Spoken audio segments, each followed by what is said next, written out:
Gente querida, nosso tema do ano, seja um discípulo, faça um discípulo. Durante o ano todo a gente vai ouvir isso, nesses dois sentidos.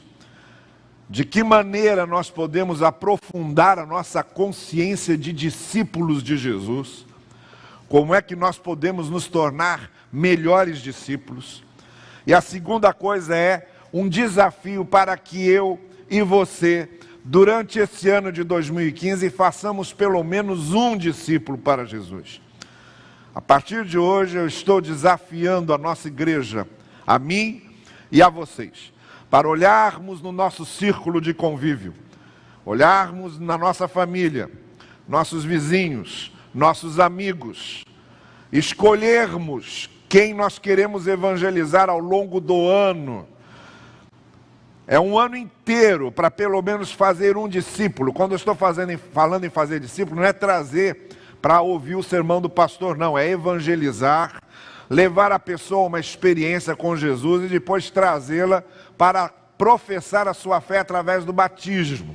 Você, como pai na fé dessa pessoa. Então veja, você tem de agora até o final do ano para pelo menos fazer um discípulo. É esse o desafio.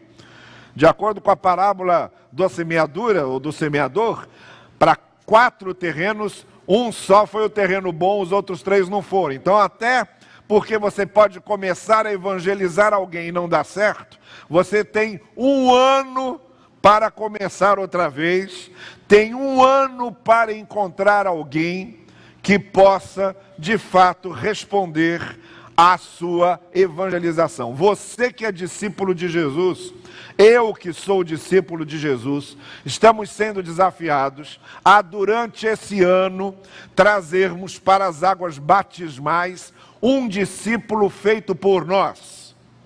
Isso não é tarefa só do pastor. Isso não é tarefa da igreja institucional.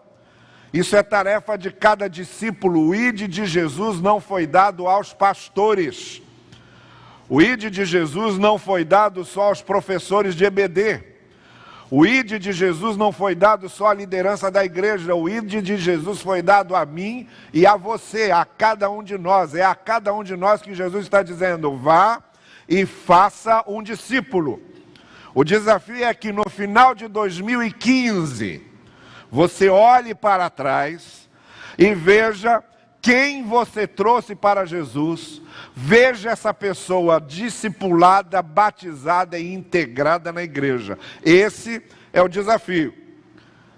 Parece muito? Leia o livro de Atos que você vai ver que é pouco. Nós terminamos de estudar o livro de Atos agora. Vejam como é que eles saíam falando de Cristo a todos. Isso deve ser algo natural da nossa vida. Então veja, escolha alguém, comece a orar por essa pessoa insistentemente e comece a falar de Cristo a ela. Eu estou pensando para o mês de fevereiro em dar aqui um curso rápido sobre como evangelizar pessoalmente, para que você tenha tempo de, pelo menos, ter umas noções básicas de como evangelizar uma pessoa, como abordar, como falar, como não ser um chato, como ser uma pessoa agradável, como despertar na pessoa o interesse pelo Evangelho, como trazer essa pessoa ao conhecimento do Evangelho, como responder perguntas que ela possa trazer. Bom, o desafio é esse. Então, coloque isso no coração. Não basta ser discípulo. Estaremos andando mancos se ficamos assim. É preciso que nós façamos discípulo. E o desafio deste ano, então, é: seja um discípulo, faça um discípulo. E no que se refere às mensagens desse ano, como eu já disse, hoje pela manhã a gente começa uma série sobre a identidade do discípulo, uma exposição que eu quero fazer aqui com vocês sobre as bem-aventuranças, aquelas 8 virtudes do discípulo que o Senhor Jesus alinhava em Mateus capítulo 5. À noite nós vamos começar uma série chamada A Terapia do Mestre, como é que Jesus trabalha os nossos desequilíbrios emocionais, como é que Jesus nos reequilibra emocionalmente, qual é a terapia de Jesus para fazer com que os seus discípulos sejam discípulos equilibrados emocionalmente. Então, à noite, a terapia do mestre, e pela manhã, a identidade do discípulo, e começamos lendo Mateus capítulo 5, versículos de 1 em diante. Eu quero ler hoje com você o texto todo, mas a partir de hoje nós estaremos falando sobre partes do texto, mas ter uma ideia, para você ter uma ideia do texto todo, vamos lá, Mateus capítulo 5, eu quero ler do verso 1 até o verso 16, esse é o texto que nós estaremos trabalhando na nossa série sobre a identidade do discípulo. Eu estou chamando a sua atenção para o fato de o que você tem aqui é uma descrição de Jesus sobre como o discípulo deve ser, como o discípulo deve andar, qual é o perfil do discípulo, qual é o caráter do discípulo, como é a descrição de vida e de comportamento do discípulo. Mateus capítulo 5, é o início do Sermão do Monte, e nós lemos assim: vendo as multidões, Jesus subiu ao monte e se assentou. Seus discípulos aproximaram-se dele, e ele começou a ensiná-los dizendo, primeira coisa, bem-aventurados os pobres em espírito, pois deles é o reino de Deus. A primeira identidade do discípulo é a humildade. O discípulo é humilde. É aqui que começa. Segundo, bem-aventurados os que choram, pois serão consolados. A segunda característica do discípulo é que ele consegue quebrantar o coração. Ele é uma pessoa contrita. Ele se arrepende, ele sente consciência pesada, ele sente culpa, mas ele se arrepende, ele chora o seu arrependimento, ele quebranta o seu coração. Então, humildade, contrição. Em terceiro lugar, bem-aventurados os mansos, pois eles receberão a terra por herança. Algumas versões vêm humildes, mas a melhor palavra para isso é a palavra mansidão. Então o discípulo, em terceiro lugar, é manso. Bem-aventurados os que têm fome e sede de justiça, pois serão satisfeitos. Em quarto lugar, o discípulo é justo. Bem-aventurados os misericordiosos, pois obterão misericórdia. Em quinto lugar, o discípulo de Jesus tem misericórdia, é misericordioso. Bem-aventurados os puros de coração, pois verão a Deus. O discípulo de Jesus também é puro, tem pureza de coração. Bem-aventurados os pacificadores, pois serão chamados filhos de Deus. O discípulo de Jesus tem boa vontade para pacificar o ambiente onde ele está. Bem-aventurados os perseguidos por causa da justiça, pois deles é o reino dos céus. Bem-aventurados serão vocês, quando por minha causa os insultarem, os perseguirem e levantarem todo tipo de calúnia contra vocês. Alegrem-se e regozijem-se, porque grande é a sua recompensa nos céus, pois da mesma forma perseguiram os profetas que viveram antes de vocês. O discípulo também é fiel na perseguição. E tudo isso para quê?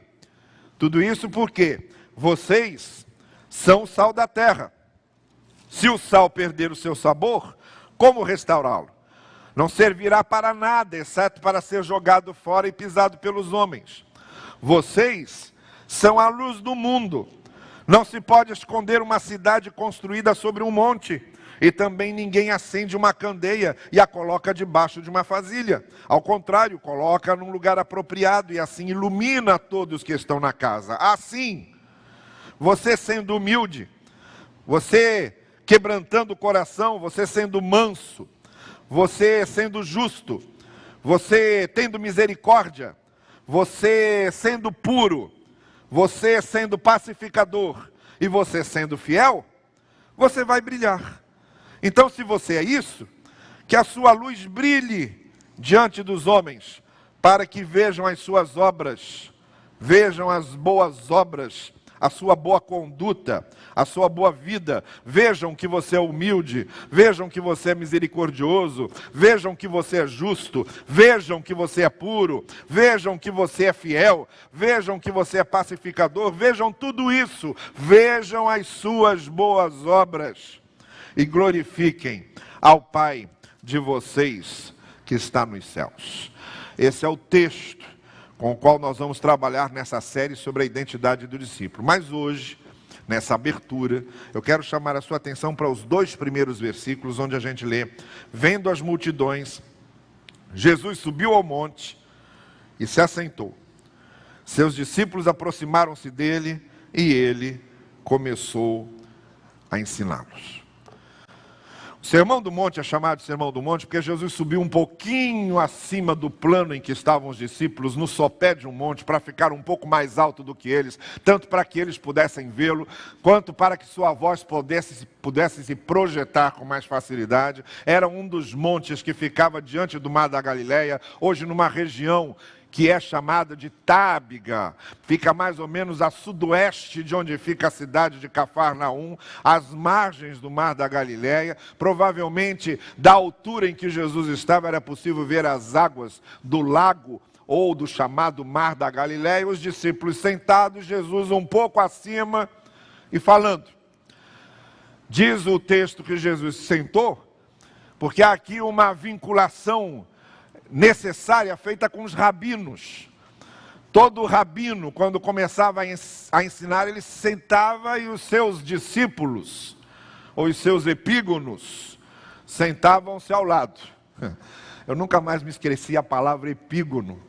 A palavra epígono quer dizer discípulo. Eu ouvi essa palavra pela primeira vez, o pastor Rubens Lopes, lá em Vila Mariana. O pastor Rubens Lopes, como o pastor Heber Vasconcelos, para nós acompanharmos o sermão dele, precisava de 2 livros, a Bíblia numa mão e o dicionário na outra, senão você não entendia. Uma vez, nós éramos muito jovenzinhos, nós estávamos batendo um papo ali com o nosso professor de escola dominical. O pastor Rubens Lopes passou ao largo, porque ele sempre passava ao largo. Ele era uma pessoa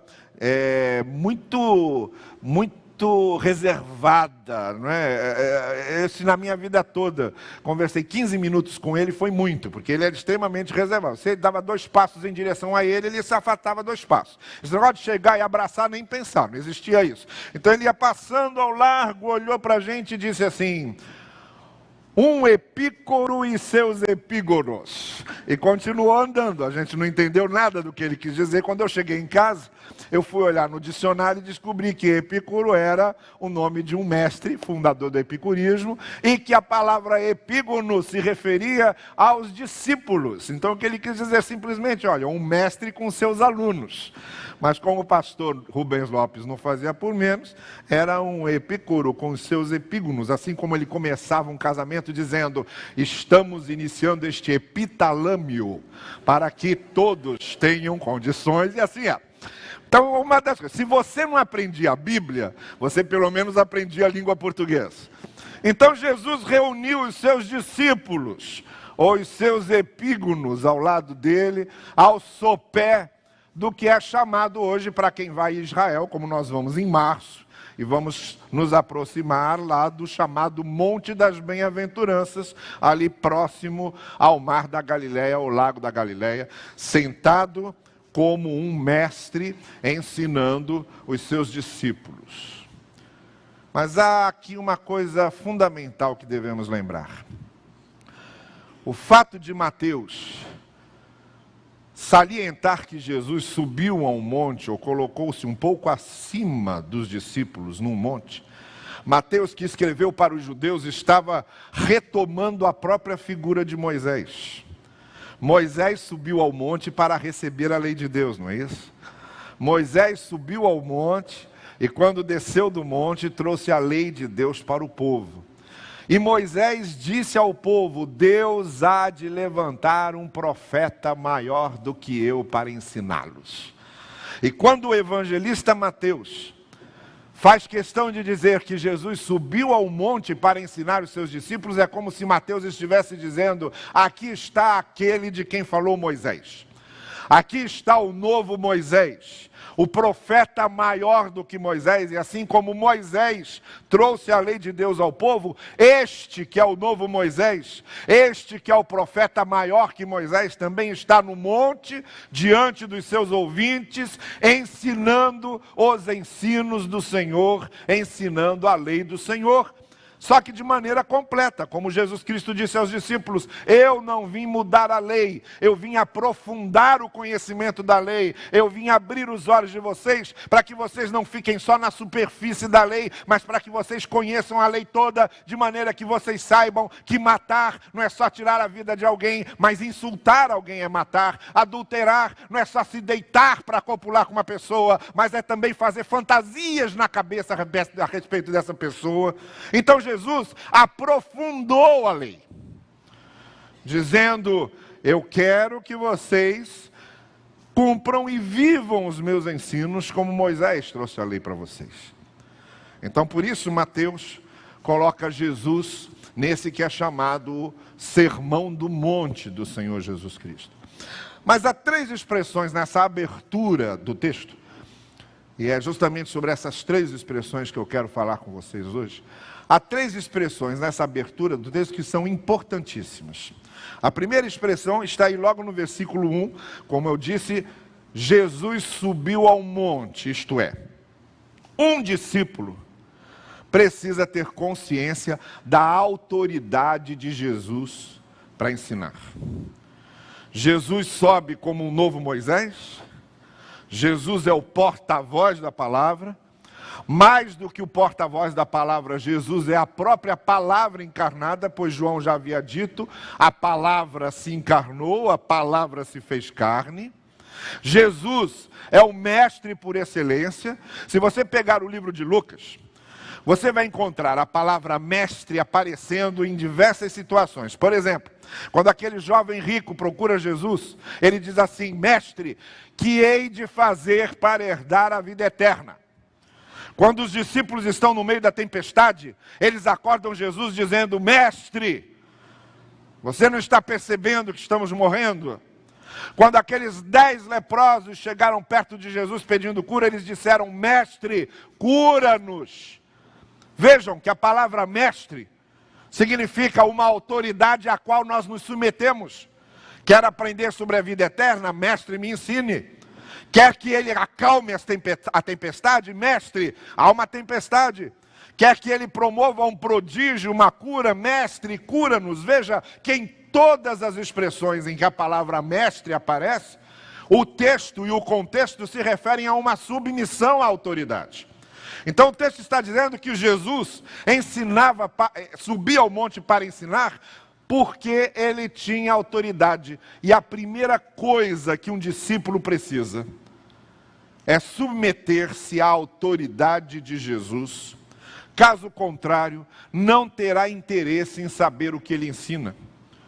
Se na minha cabeça e no meu coração Jesus não for o meu Senhor, se na minha cabeça e no meu coração Jesus não for o meu mestre, se na minha cabeça e no meu coração o Senhor Jesus não tem autoridade na minha vida, eu não vou me interessar pelo que Ele está ensinando e muito menos vou me submeter aos seus ensinos.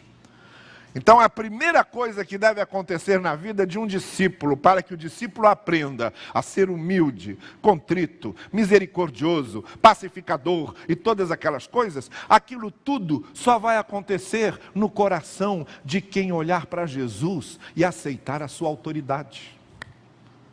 Por isso que tem tanto crente quebrando a cabeça, tentando mudar de vida e não consegue. Tentando mudar seu gênio e não consegue. Tentando mudar seu temperamento e não dá certo. Tentando mudar sua conduta e não dá certo. Não dá e nunca vai dar. Enquanto não houver uma submissão à autoridade de Jesus, enquanto na cabeça e no coração não houver fé que leve a se submeter à autoridade de Jesus como mestre. Nós vivemos hoje num mundo sem autoridade. Nós vivemos hoje numa rebeldia natural contra a autoridade. Ninguém gosta de se sentir submetido a ninguém. Basta ver o que as crianças estão fazendo nas escolas com seus professores. Pois a primeira lição que o Evangelho nos ensina entre o discípulo e o mestre é a lição da submissão, da autoridade de Jesus e da nossa submissão a Ele. Em segundo lugar, O texto diz que Jesus se sentou para ensiná-lo. E o que é que o texto diz a respeito dos discípulos? O que é que os discípulos fizeram? Aproximaram-se de Jesus.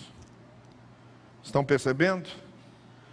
Em primeiro lugar, é a visão da autoridade de Jesus. Em segundo lugar, discípulo só aprende quando está perto do mestre. Discípulo só aprende quando está perto de Jesus. Não pense você que você vir domingo no culto signifique que você está perto de Jesus, não. Não pense você que você saber versículos de cor significa que está perto de Jesus. Não pense você que porque você foi batizado desde os 7 anos de idade, que isso significa que você está perto de Jesus. Perto de Jesus está aquele que mantém comunhão com Ele. Perto de Jesus é aquele que mantém os canais da sua vida abertos para estar sempre em comunhão com Jesus, estudando a sua palavra, orando, cultuando, adorando o Senhor, interessado em aprender seus ensinos. Isso é discípulo perto de Jesus. Por isso que Jesus Cristo disse para Marta, que ficou lá lavando a louça em vez de estar aos pés dele: Maria escolheu a melhor parte. Maria escolheu ficar perto de mim.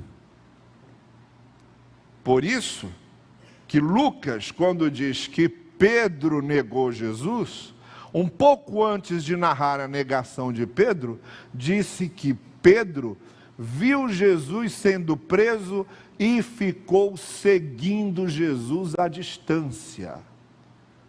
Ficou seguindo Jesus de longe.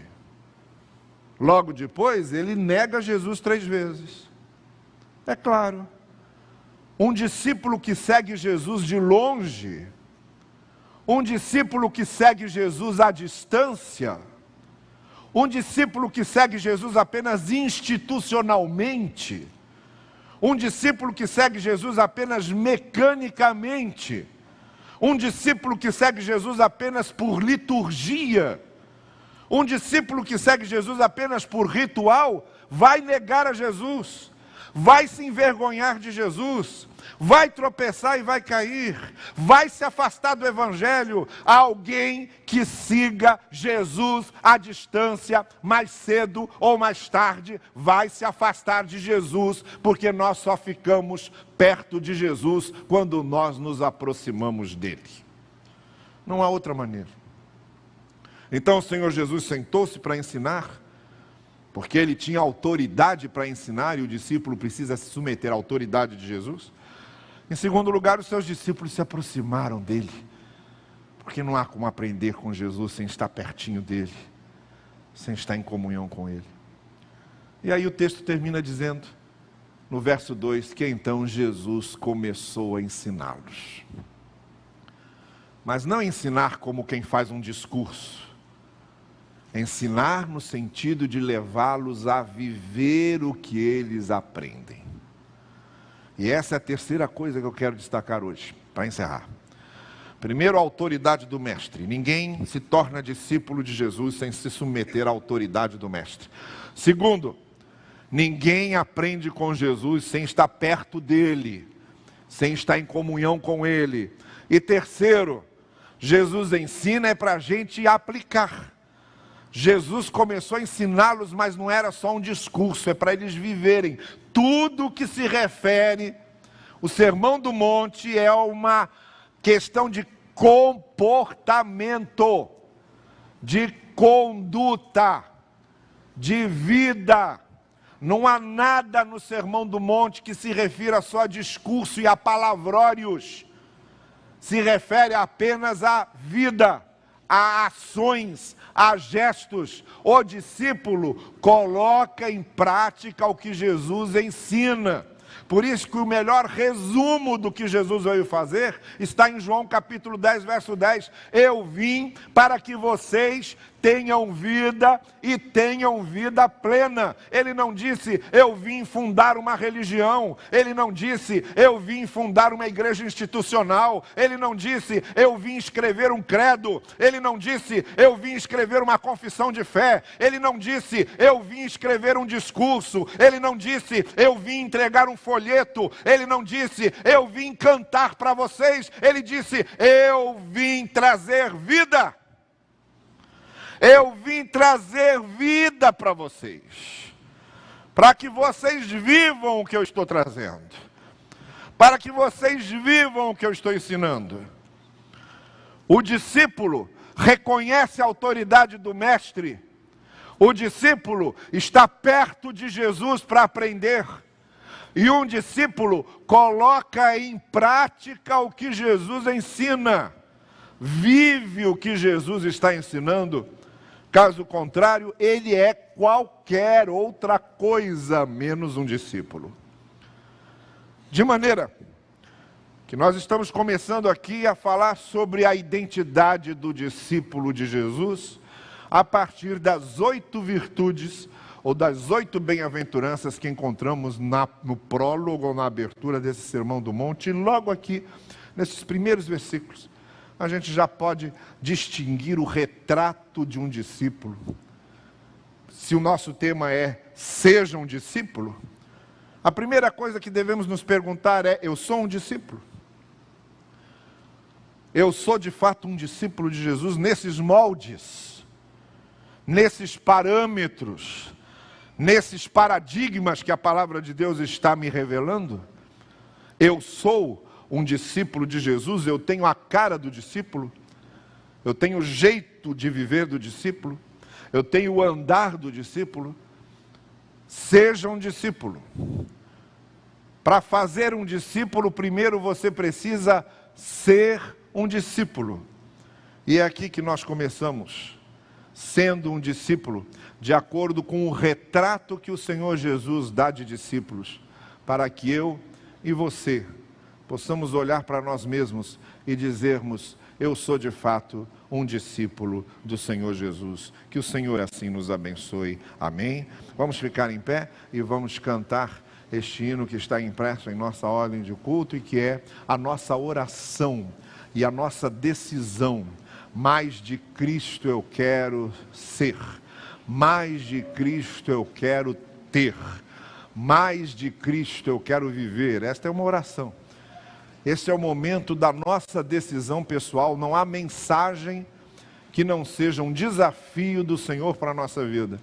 E a decisão que devemos tomar hoje pela manhã não é outra senão essa, de queremos viver como Jesus. Vamos fazer desta a nossa oração, mais de Cristo eu quero ser.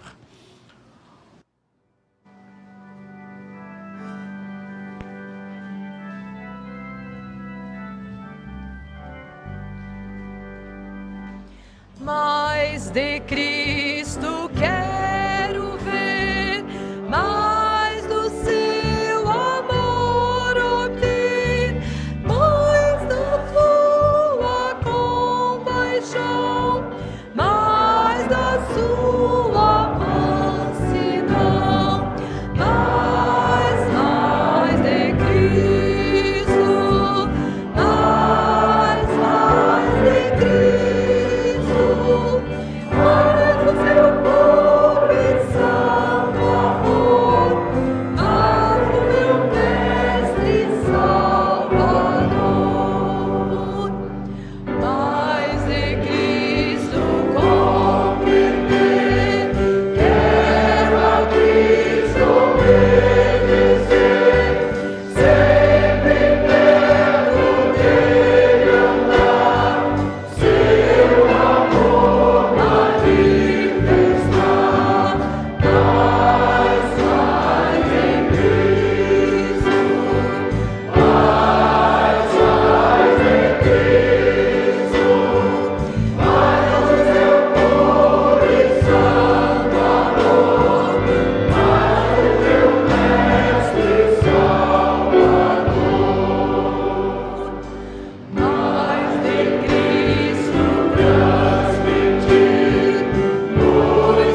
dar as nossas mãos e nós vamos encerrar com a bênção final. Logo depois da bênção, sempre nós terminaremos o nosso culto com um grupo de louvor, conduzindo aqui um cântico bem alegre, bem festivo, para que a congregação vá saindo, ou se quiserem sair cantando, ou se quiserem cantar com eles também podem, mas é assim que nós vamos encerrar festivamente diante do Senhor. Curve a sua cabeça e vamos orar. E agora que o amor de Deus, o nosso eterno Pai Celestial, a graça do Senhor Jesus Cristo, a esperança nossa, e a consolação e a presença do Santo Espírito de Deus, sejam conosco hoje e todos os dias, até que estejamos com o Senhor para sempre. Amém e amém. Vão em paz, que Deus abençoe a todos vocês.